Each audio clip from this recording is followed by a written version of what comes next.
इस वक्त की खबर गाजीपुर से आ रही है, जहां राजस्थान की पूर्व राज्यपाल कलराज मिश्रा ने महाकुंभ स्नान को लेकर अफजाल अंसारी के विवादित बयान पर प्रतिक्रिया दी है। उन्होंने कहा, भगवान करे उनका बयान चरितार्थ हो, स्नान करने वालों को मुक्ति प्राप्त होगी, ये एक अच्छी बात है। उन्होंने ये भी कहा कि कुंभ स्नान करने वाले पुण्य के भागी होते हैं और ये हमारी सनातन परंपरा का हिस्सा है, जो भारतीय संस्कृति में गहरे निहित हैं। पूर्व राज्यपाल ने अफजाल अंसारी पर व्यंग्य न करने की सलाह दी। इसके अलावा अमेरिकी अधिकारियों द्वारा अवैध रूप से रह रहे भारतीयों को हथकड़ी और बेड़ियों में भेजने के मामले में कलराज मिश्रा ने कड़ी आपत्ति जताई। उन्होंने कहा कि ये अमानवीय व्यवहार है और इस मामले में प्रधानमंत्री अमेरिकी राष्ट्रपति से बात करेंगे ताकि भविष्य में ऐसी घटनाएं न हो। भ्रष्टाचार पर चर्चा करते हुए उन्होंने कहा कि भ्रष्टाचार को नियंत्रित करना बेहद आवश्यक है, इसके लिए सिस्टम पर पुनर्विचार करना चाहिए। उन्होंने डिजिटल सिस्टम और डीबीटी यानी डायरेक्टर बेनिफिट ट्रांसफर के माध्यम से भ्रष्टाचार पर रोक लगाने की बात कही। साथ ही कार्यालयों में पेपरलेस कामकाज को बढ़ावा देने की आवश्यकता जताई ताकि भ्रष्टाचार में कमी आए। भगवान करे उनका बयान चरितार्थ हो। वो लोग ये अनुभव करते हैं कि यहाँ स्नान करने के पश्चात लोगों को मुक्ति प्राप्त होगी, तो बड़ी अच्छी बात है। कुंभ को लेकर के लगातार टिप्पणियां की जा रही हैं जी। ये बात कहकर दर्शाने का कोशिश किया है, उनको भी जानकारी है कि कुंभ में स्नान करने के पश्चात पुण्य के लोग भागी होते हैं। व्यंग्यात्मक तौर पर बोले हैं, अच्छा होता इस बार व्यंग्य न करते, क्योंकि भारत की धरती पर सनातन बड़ा पुराना है। ये भारतीय संस्कृति का ये प्रतीक है। ये सब पर्व है, त्योहार है, परंपराएं हैं, ये भारतीय संस्कृति के प्रतीक है। और भारत में रहने वाला कोई भी नागरिक इसको आत्मसात करता है, वो चाहे किसी भी विचारधारा को मानने वाला हो। कोई आवश्यक नहीं है कि जो बीजेपी के विचारधारा उसके वाले हो, हिंदुत्व के विचारधारा वाले हो, या किसी भी विचारधारा को मानने वाला अगर इस देश का नागरिक है तो यहाँ के धरती के से जुड़े हुए जो पर्व त्यौहार हैं उसको आत्मसात करता है, करना चाहिए।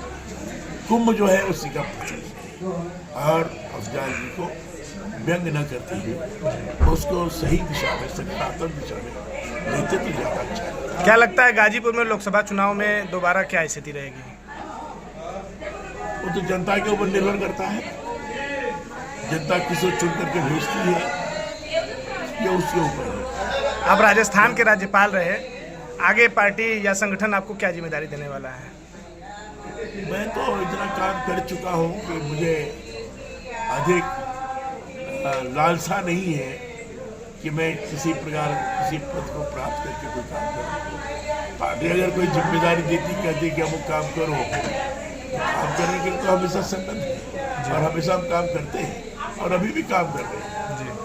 बगैर किसी जिम्मेदारी को लिए सामाजिक क्षेत्र में रहकर लोगों के उत्कर्ष के लिए हम लगातार काम कर रहे हैं। जन सेवा करने का हमारा हमेशा प्रयास रहता है। सामाजिक संगठनों के माध्यम से भी हमें प्रयास कर रहे हैं। सामाजिक समरसता और समता का भाव लोगों के मन मस्तिष्क के अंदर निर्माण हो, इस पर की मैं कोशिश भी कर रहा हूँ।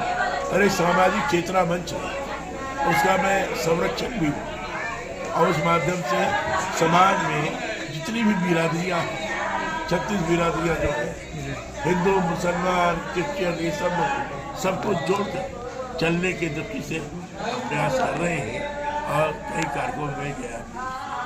क्या दोबारा राजनीतिक जीवन संभव है आपका? वापसी है? राजनीति हमारे लिए एक सेवा का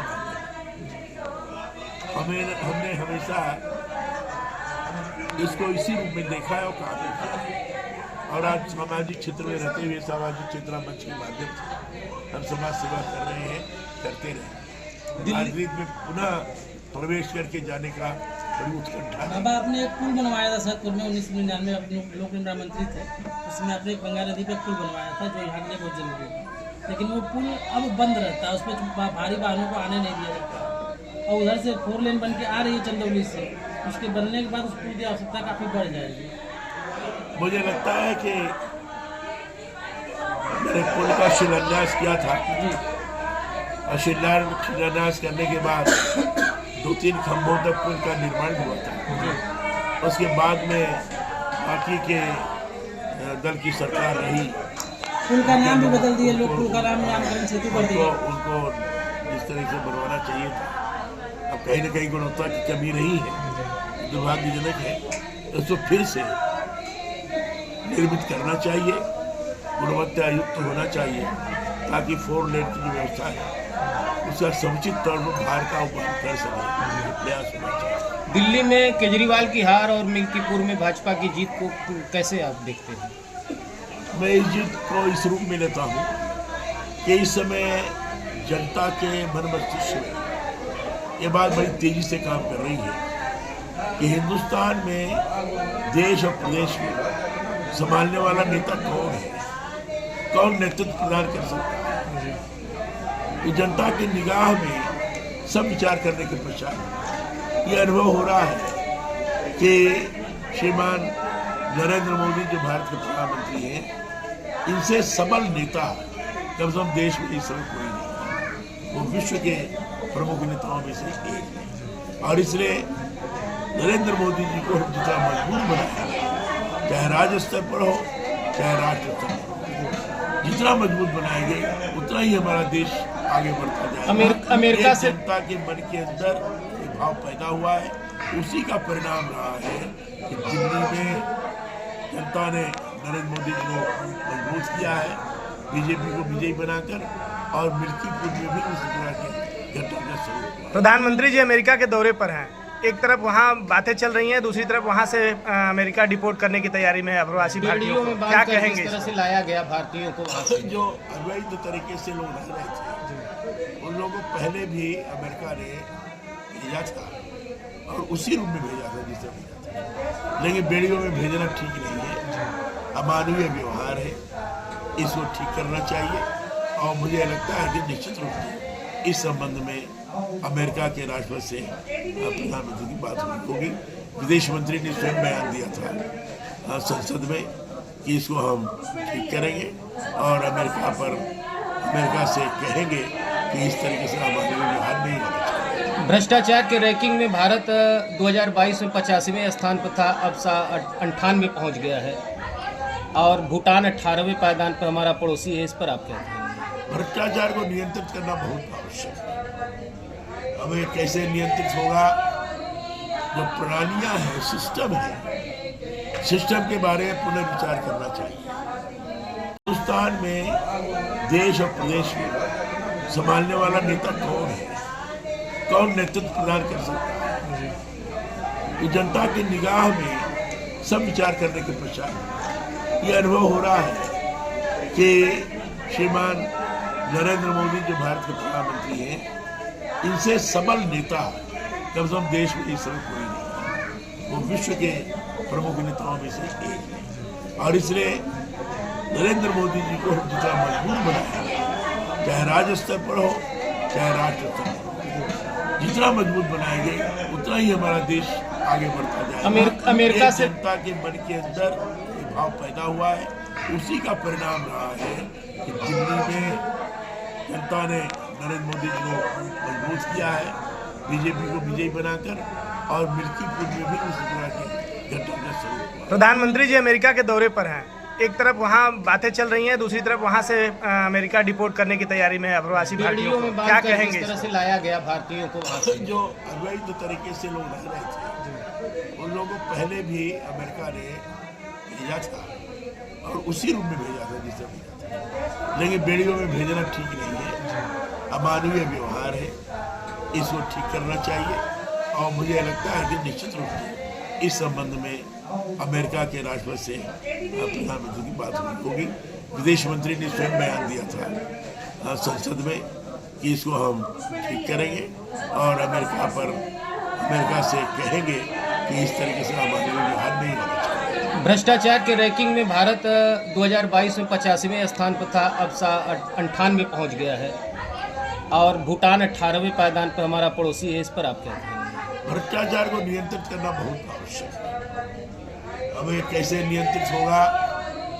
जो प्रणालियां हैं, सिस्टम है, सिस्टम के बारे में पुनर्विचार करना चाहिए। जैसे एक सिस्टम चालू हुआ जो डिजिटल इंडिया के नाम पर पूरा हिंदुस्तान को दिया जा रहा है।